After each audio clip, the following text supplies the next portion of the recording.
Todo comenzó cuando diversas personalidades llegaron con nuevas ideas políticas a Guayaquil, dedicándose con gran entusiasmo a difundir entre los guayaquileños los nuevos conceptos políticos y las formas de gobiernos que debían guiar a los pueblos libres. La gesta de octubre estuvo marcada por la participación de hombres y mujeres, quienes escribieron los capítulos más sagrados de la historia de nuestra ciudad. De este valiente pueblo surgieron los próceres que hicieron realidad la aurora gloriosa para Guayaquil y trazaron el camino hacia la libertad del Ecuador. José de Antepara, notable jurisconsulto, precursor y mentalizador del proceso emancipador de Guayaquil, junto con José de Villamil, considerado como el dirigente de la conspiración, comprendieron que ya no era suficiente solo compartir ideas, junto con otros de sus coidearios. Era necesario pasar a la acción. Ambos comenzaron a planificar la liberación de Guayaquil, dando un paso decisivo hacia la independencia de la ciudad y en el futuro los territorios del Ecuador. Antepara y Villamil, el segundo, quien había sido nombrado procurador general, estaban de visita en la casa de los esposos Morlas, discutiendo cómo organizar una reunión clave para planificar la revolución por la independencia. El mayor desafío al que se enfrentaban los patriotas era encontrar una tapadera perfecta para esa reunión, sin levantar las sospechas de las autoridades españolas. Fue entonces cuando la joven Isabel Morlas, con astucia y visión, sugirió usar como pretexto un gran baile de honor al nombramiento de Villamil como procurador general, una idea que deslumbró a los patriotas. Así, se decidió que en la casa de José de Villamil y su esposa, Ana de Garaycoa y Yaguno, situada en la avenida Malecón entre Miguel Elizalde y 9 de octubre, sería el lugar ideal para celebrar el baile, mientras que en realidad albergaría una reunión secreta para trazar los primeros pasos del proceso revolucionario. La residencia de Villamil no solo se convirtió en el lugar de la reunión, sino que también en el centro de operaciones claves para los patriotas. Aquella reunión programada a las 12 de la noche, Antepara la denominó como la fragua de Vulcano, en donde todos juraron comprometidos a triunfar o sucumbir, o como dijo León Febres Cordero en esa reunión, ahora o nunca, la libertad. Esa misma noche, los patriotas, de forma unánime, votaron para designar a Jacinto de Bejarano como el jefe del proceso revolucionario. Le encomendaron a Villamil la tarea de pedirle su aceptación. Sin embargo, en ese preciso momento surgió una inquietud. ¿Y si Bejarano rechaza la propuesta? Así los patriotas enfrentaron su primer gran desafío: encontrar una figura que abanderara esta lucha.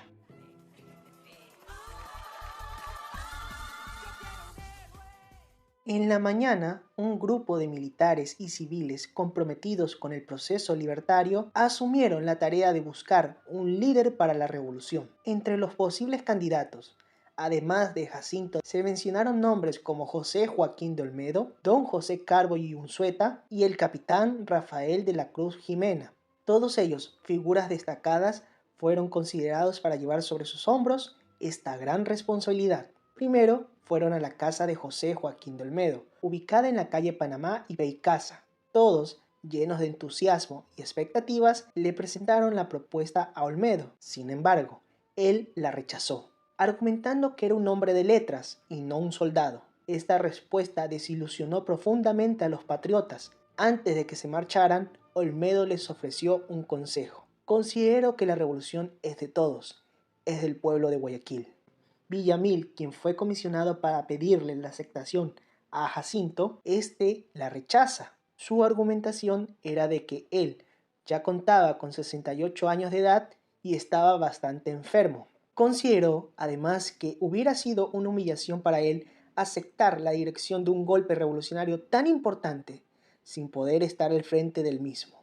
Se acudió ante Rafael de la Cruz Jimena, quien también rechazó la propuesta. Aunque apoyaba la causa patriota, consideraba ingrato encabezar una lucha militar contra España, ya que había recibido su formación allí y luchado contra las tropas napoleónicas en su favor. Aseguró que su ausencia no perjudicaría la causa revolucionaria ni comprometería su compromiso. Finalmente acudieron ante don José Carbo y Unzueta. Al igual que los demás, también rechazó la propuesta de los patriotas. Aunque los 4 propuestos rechazaron la dirección del movimiento revolucionario por distintas razones, todos se comprometieron a asumir sus responsabilidades y a apoyar activamente la causa de la revolución. Los patriotas se sentían derrotados al no lograr encontrar una figura adecuada para liderar esta ambiciosa empresa. Preocupados por el posible fracaso de la misión y sin noticias sobre el avance de las campañas de Bolívar y San Martín, comenzaron a desesperarse. Consciente de que España contaba con una fuerza de 22.000 efectivos en Perú y 6.000 en Quito y Pasto, capaces de aplastar la revolución, Villamil, en un estado de gran preocupación, sugirió que el golpe debería ser aplazado. Bueno, lo intentamos. Ustedes me conocen. Yo no me ahuevo jamás.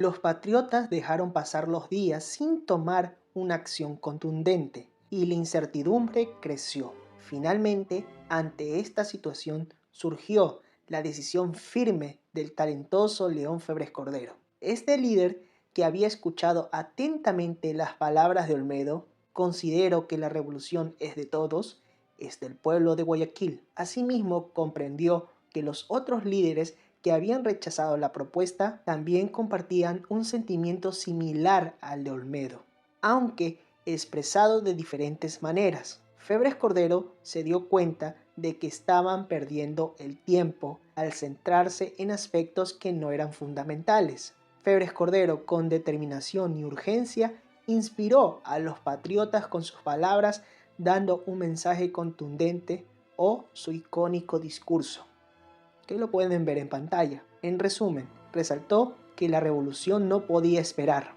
Unirse después de las victorias de Bolívar y San Martín carecería de valor. Subrayó que Guayaquil, al ser libre, proporcionaría ventajas estratégicas como un puerto clave y un punto de apoyo para las futuras campañas de ambos generales. Además, resaltaba que una victoria en Guayaquil enviaría un mensaje claro de que la ciudad ha tomado un papel crucial en la independencia del Ecuador y del resto de territorios de América del Sur, bajo influencia de España. Un discurso que no estaba alejado de la realidad, porque al final lo que él vaticinó ocurrió. Todas las unidades tenemos un código rojo. ¡Código rojo! ¡Código rojo! ¡Código rojo! El párroco español Francisco de Querejazú denuncia desde el púlpito de la iglesia de San Francisco que se estaba preparando un levantamiento contra la corona española, provocando la alerta general entre las autoridades. Para las 11 de la mañana del 8 de octubre, la ciudad estaba sitiada por las tropas españolas, reforzadas con un personal proveniente de Quito y Lima.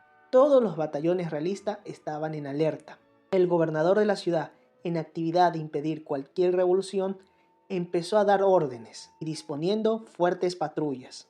1.550 soldados vigilaban la ciudad de Guayaquil, conformados de la siguiente manera: 600 soldados del batallón de granaderos de reserva del Cusco, 150 del escuadrón de caballería de Daule, 50 efectivos del Fortín de la Planchada, 200 soldados del batallón de milicias urbanas, 200 efectivos de la Brigada de Artillería Española y 350 efectivos tripulaban 7 lanchas cañoneras que vigilaban por mar la ciudad.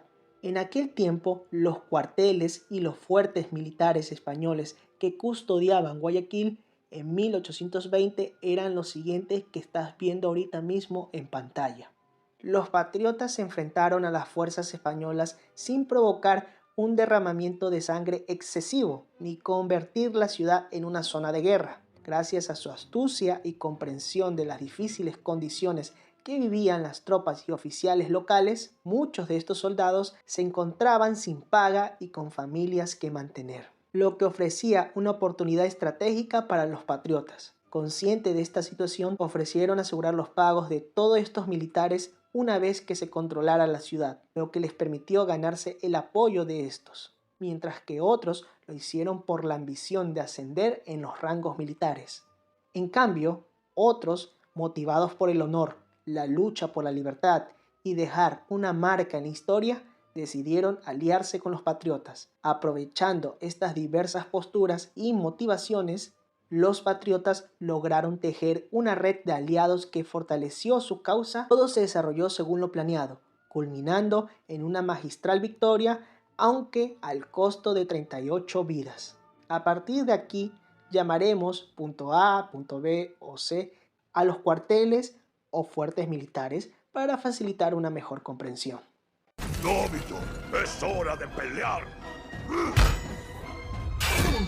El primer objetivo, el teniente coronel Manuel Torres Valdivia, español comandante del punto A. El capitán Damián Nájera, quien conocía su vicio por el juego de cartas, lo invita a su casa en donde lo arresta y junto con el capitán León Febres Cordero le quitan las llaves que abrían la armería del punto A.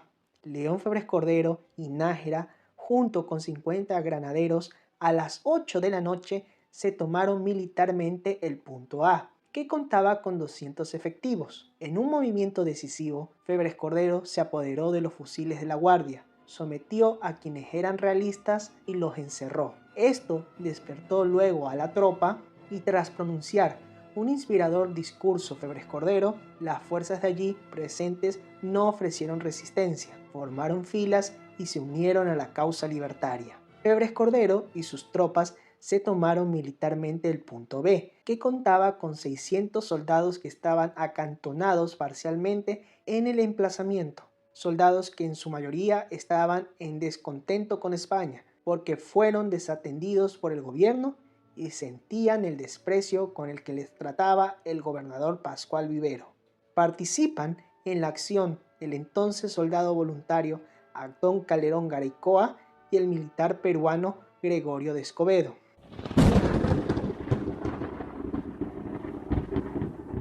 Todos los militares realistas estaban haciendo su deber, vigilantes, incluso el propio gobernador se puso a patrullar. Pero antes de las 2 de la madrugada, el comandante Benito García del Barrio no cumplió su deber, porque estaba muy cansado y con sueño, y hizo lo siguiente. Por eso tomó la decisión de dejar su puesto acompañado de una escolta pequeña de 20 soldados para que lo lleven a su casa y él ir a mimir temprano. Esto sería aprovechado por el teniente peruano Cacique Hilario Álvarez, que estaba de patrulla, quien con sus soldados leales a la causa se tomaron los destacamentos de los suburbios de la ciudad, incluso el tren de pólvora. Después de tener bajo control aquellos objetivos, apresan al comandante en su residencia, que estaba dormido, con el objetivo de tomarlo vivo o muerto. El comandante era la máxima autoridad del punto B. De forma simultánea al apresamiento del comandante García del Barrio, el prócer guayaquileño José de Antepara, Luis Urdaneta, junto a los patriotas se tomaron el punto C, que contaba con 150 efectivos. Los escuadrones de caballería estaban acuartelados en la casa de la Tajona, y en el astillero. El comandante Joaquín Magallar murió al tratar de enfrentar la revolución. Ante la muerte de aquel comandante, las fuerzas dejaron de poner resistencia. ¿Cuánto silencio? Mucho silencio. Hilario Álvarez se toma el punto D, integrado por 50 hombres ubicados al ingreso del barrio Las Peñas. Este fuerte militar, que fue construido en 1647 con el propósito de defender a la ciudad de los ataques piratas, no pudo frenar la avanzada de los pobladores del barrio Las Peñas, que plegaron inmediatamente a la causa de la libertad. Simultáneamente, a esa misma hora, el punto E es tomado por 10 guayaquileños comandados por José de Antepara, Luis Urdaneta, Francisco de Paula y Lavalle, más un grupo de soldados que había llegado del Perú. También entre ellos estaba el teniente peruano Gregorio Escobedo. Con la toma del punto E, la captura de los militares realistas y el gobernador, los patriotas asumieron el control de todos los fuertes militares españoles acantonados en la ciudad y por ende tomaron el control de Guayaquil. ¡Listan los cañones! ¡Desplieguen velas! ¡Sí! Espera, me dirán algunos. ¿Y el punto F? Bueno, te lo explico. Este punto, que representa a la embarcación la goleta Alcance, tuvo su rol importante antes, durante y después de la emancipación de la ciudad de Guayaquil. Este fue el primer buque de guerra de la naciente Fuerza Naval del Ecuador, según consideraciones de algunos historiadores. fue adquirido por el general Villamil en los Estados Unidos para dedicarlo al comercio marítimo, pero posteriormente se lo vende a don Manuel Loro y a Manuel Antonio de Luzarraga, ambos españoles, pero identificados con la causa independentista de todos los pueblos de América. Estos utilizarían la embarcación para efectuar viajes entre Guayaquil, Callao y Panamá, pero aquello era una tapadera, ya que la nave tenía dos propósitos: servir de navío de escape por si la revolución fracasaba, o servir de navío para transportar a los españoles capturados tras el triunfo de la revolución ante San Martín. Esta embarcación desempeñó un papel crucial durante estos acontecimientos, ya que tras el triunfo de la revolución sirvió como medio de transporte para llevar a las principales autoridades españolas, quienes fueron capturadas y encarceladas a bordo. Posteriormente, zarpó con el objetivo de anunciar la independencia de la ciudad y de reunirse con San Martín en busca de apoyo. Así cumplió su misión de manera ejemplar, contribuyendo significativamente a la causa libertaria. En esta goleta navegarían José Villamil como capitán, Miguel Letamendi como jefe de guarnición y Lorenzo de Garaycoa como oficial de la nave. La goleta Alcance retornó en noviembre trayendo 50 carabinas donadas por San Martín.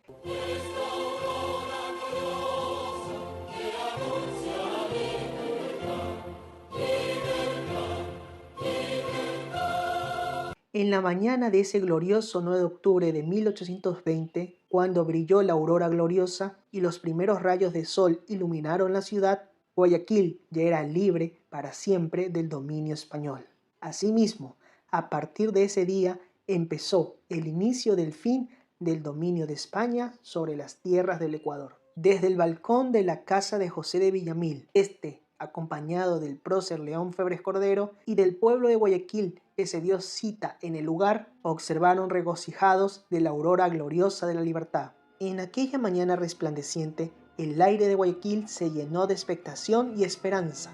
Con gesto firme y decidido, la bandera extranjera fue arriada, dando paso a un símbolo nuevo, nacido del deseo de libertad. La bandera de Guayaquil independiente se elevó en lo alto. Constaba de 5 franjas horizontales, 3 de ellas de un celeste intenso y 2 de un blanco impoluto que resonaban con fuerza bajo el cielo. En su franja central contaba de 3 estrellas blancas, brillando con destello de promesa, simbolizaban las provincias de Quito, Guayaquil y Azuay. Estas estrellas no eran solo figura en la tela, sino la encarnación de un ideal, el reconocimiento de que los guayaquileños, al liberar su ciudad, sabían que formaban parte de una entidad histórica mayor, la antigua Real Audiencia de Quito. En esa bandera ondeaba no solo la independencia de una ciudad, sino el compromiso y la responsabilidad de crear la senda para la aspiración de unir a un pueblo entero bajo un nuevo estado. Firme aquí y aquí. En la casa consistorial se reunieron los patriotas. En esta primera sesión acordaron declarar la independencia por voto general del pueblo, como se lee textualmente en el Acta de Independencia. El eco de la Revolución de Octubre retumbó en todos los rincones de la patria. Es brillante, brillante, brillante como oro. Yo soy un hombre de letras, no un soldado. Olmedo, antes y después de los acontecimientos del 9 de octubre, era una de las figuras más respetadas y brillantes de su tiempo, conocido por sus ideas de independencia, democracia, constitución y libre determinación. En Guayaquil, sus talentos eran muy valorados, a pesar de no llegar a liderar el proceso de revolución del 9 de octubre de 1820. Aceptó el cargo de jefe civil tras convocarse la creación de un gobierno provisorio, cargo con el que demostró su habilidad en las letras. Una vez en el cargo y al mando de 53.000 kilómetros de territorios desde el río Esmeraldas al norte hasta la ciudad de Tumbes al sur, incluyendo las estribaciones occidentales de los Andes, Olmedo, tras anunciar la independencia de Guayaquil y ser nombrado como jefe civil, con sus conocimientos jurídicos, convocó al pueblo para elegir libremente nuevas autoridades y formó un colegio electoral. El 8 de noviembre de 1820 se dictó un reglamento provisorio de gobierno que ordenaría la provincia libre de Guayaquil. También organizó una nueva Junta Suprema de Gobierno, donde Olmedo fue nombrado presidente. Rafael Jimena fue encargado para los asuntos militares, Francisco Roca asumió los asuntos civiles y se designó a Francisco de Marcos como secretario. Olmedo y los patriotas de Guayaquil, conscientes de que la independencia de los territorios del Ecuador no se consolidaría sin la libertad de Quito, se ordenó la formación de los primeros batallones armados, bajo el mando de Luis Urdaneta y León Febres Cordero. La División Protectora de Quito marchó hacia el interior. Al día siguiente, cerca de Vilobam, en el camino a Guaranda, las tropas patriotas enfrentaron su primer combate en la famosa batalla del Camino Real, obteniendo una victoria que permitió a Guaranda declarar su libertad. Este evento marcó el comienzo de las campañas militares por la independencia del Ecuador, aunque eso ya es otra historia para otro asunto. En resumen, la independencia de Guayaquil fue un proceso revolucionario importante en la historia de nuestro país, un proceso impulsado por el valor y el coraje de muchos protagonistas. Como dijo Olmedo, considero que la revolución es de todos, es del pueblo de Guayaquil. La independencia no fue obra de una sola persona, sino del pueblo guayaquileño del ayer, y ese es su verdadero legado. Gracias por acompañarme en este recorrido histórico y no olviden suscribirse a mi canal para más contenido como esto.